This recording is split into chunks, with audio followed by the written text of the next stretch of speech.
গেল। এখন অলমোস্ট 11টা বাজতে যায়। সকালবেলা উঠে অফিসে গেলাম, আজ একটু লেট হয়ে গেছিলো। ওই কড়া পৌঁছলাম, আমার বৃষ্টিও নেমেছিল, ওখানে পৌঁছতে 10:30 হয়ে গেছিলো। তারপরে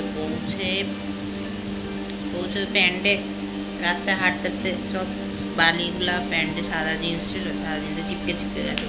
তো ওই পরিষ্কার টরিষ্কার করতে করতে তারপরে ঢোকার পর কাজবাজ করলাম অনেক কিছু।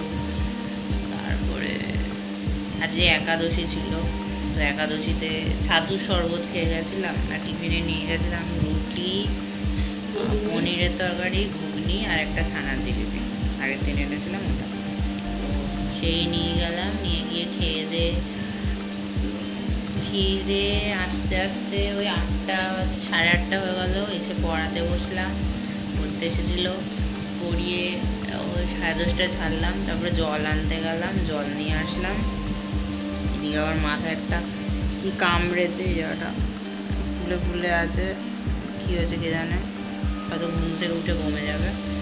তো এই আর কি। আর এখন মা খেতে দিয়েছে। তো খাবারে হয়েছে গিয়ে রুটি হয়েছে, ঘুগনি হয়েছে।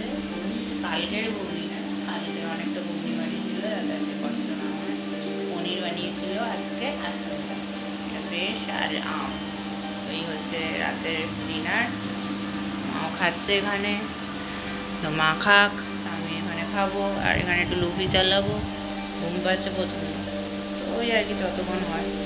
তো চলো, টাটা, গুড নাইট।